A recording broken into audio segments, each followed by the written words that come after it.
일이 잘 안 될 수도 있다. 상심하지 말자. 기회는 또 있고 외도란 시간차는 있어도 오차는 없다. 외도는 스스로 못 끊어내기 때문에 반드시 빼박준다. 이혼소 기각 입장이면 내 유책성이 없기 때문에 반드시 기각된다.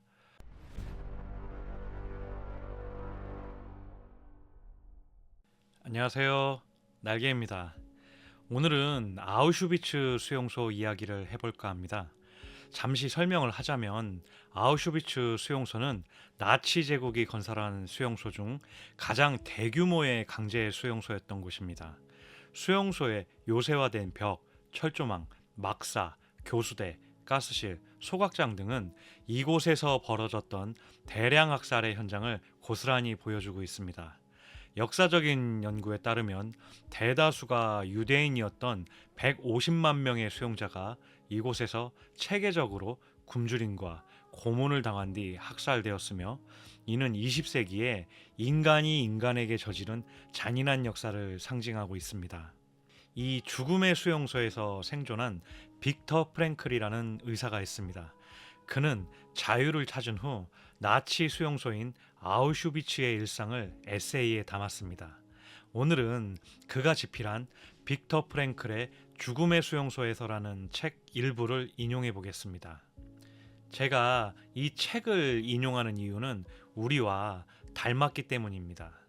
물론 죽음의 수용소 생활과 비교할 수는 없겠지만 우리는 외도와 이혼 등으로 원치 않게 고통을 받고 있고 내 앞날이 어떻게 될지 몰라서 하루하루를 불안해하는 모습이 참 많이 닮았습니다.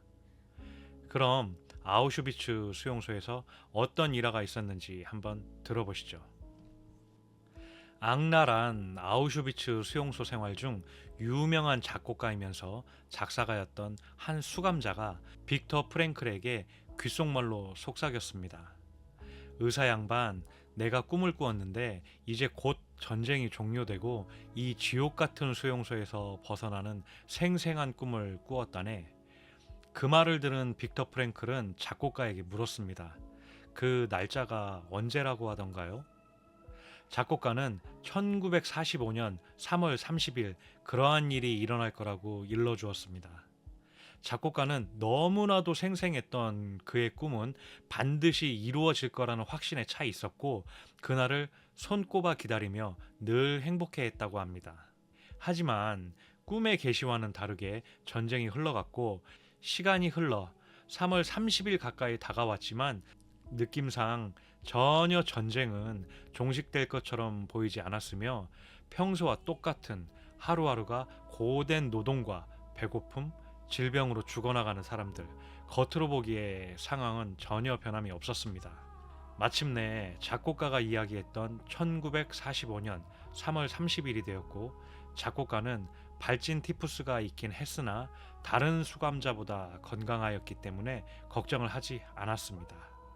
여기서 발진 티푸스란 전쟁 또는 기근 등의 상황으로 인해 위생에 전혀 신경 쓸 수가 없어서 불결하고 굶주린 사람들이 많이 모인 곳에 주로 발생하는 질병을 말합니다. 하지만 작곡가는 발진 티푸스에 전혀 문제 없을 것 같았는데 갑자기 고열이 나기 시작했고 그가 그토록 자유를 소망했던 3월 30일을 하루 넘긴 3월 30일에 갑자기 사망해 버렸습니다. 그를 죽인 공식적인 사인은 발진 티푸스였습니다. 하지만 그것은 간절한 소망을 빼앗겨버린 좌절감이지 않았을까요? 또 다른 일화를 말씀드려 볼게요. 아우슈비츠 수용소에서는 해마다 크리스마스 이후부터 다음해 새해 기간까지 사망률이 급증한다고 합니다. 하지만 놀라운 건 사망률이 급증하는 기간에 식량 사정이나 기후변화, 노동 조건이 더 나빠져서가 아니라고 합니다. 평상시와 똑같은데 해마다 유독 이 기간에만 사망률이 급증하는 이유는 놀랍게도 대부분의 수감자가 성탄절에는 집에 갈 수 있을 거라는 희망을 품고 있었기 때문이라는 것입니다. 우리로 따지면 설날이나 추석 정도가 될 것 같네요. 이 또한 크리스마스에 집에 돌아갈 수 있을 거라는 간절한 희망이 좌절되어서 그들을 죽음으로 내몬 것밖에는 설명이 되지 않습니다.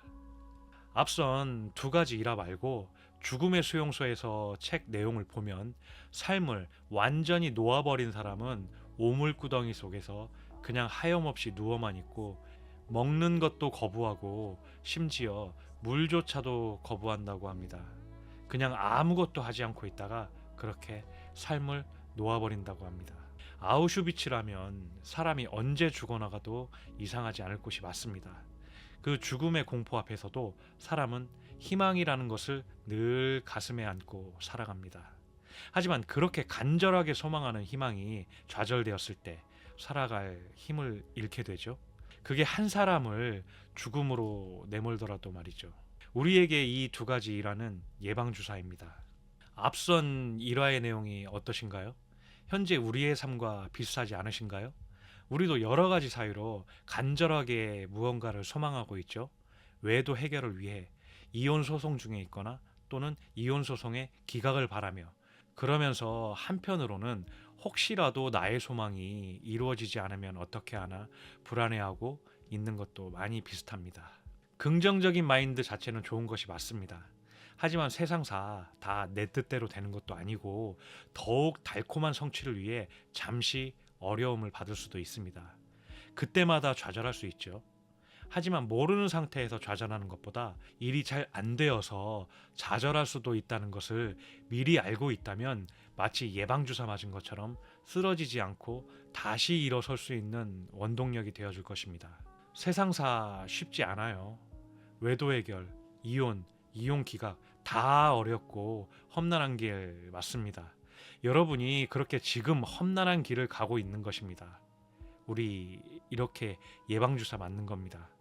차 안 블랙박스에 핵심 증거 빼고 쓸데없는 것만 나왔을 때, 믿었던 배우자에게서 이혼 소장을 받았을 때, 상간자 소송에서 상간녀, 상간남이 적반하장으로 나올 때, 배우자가 인격 모독급으로 가스라이팅과 온갖 폐악질을 할 때, 우리는 충분히 상처받고 아파할 수 있습니다. 인간이니까요. 하지만 우리는 이럴 수 있다는 것을 미리 알았기 때문에 다시 일어서는 겁니다. 일이 잘 안 될 수도 있다. 상심하지 말자. 기회는 또 있고, 외도란 시간차는 있어도 오차는 없다. 외도는 스스로 못 끊어내기 때문에 반드시 빼박준다. 이혼소 기각 입장이면 내 유책성이 없기 때문에 반드시 기각된다. 그 기한이 언제일지는 몰라도 분명 그렇게 된다. 나는 아픈 사람이고 언제든지 다시 아플 수 있다. 그러니 잠시만 아파하고 다시 일어서자. 어떻게든 시간은 흘러가고 찬란한 내 인생이 고통뿐인 것은 아니니까. 니체는 이렇게 말했다죠. 왜 살아야 하는지 아는 사람은 그 어떤 상황도 견딜 수 있다. 우리 희망을 잃지 말고 좌절하더라도 새로운 희망으로 살아갑시다. 원하는 거 다 이루실 겁니다. 우리 살아가야 할 날 아주 많습니다. 조금만 더 힘을 내자고요. 좋은 날 분명히 옵니다. 감사합니다. 날개였습니다.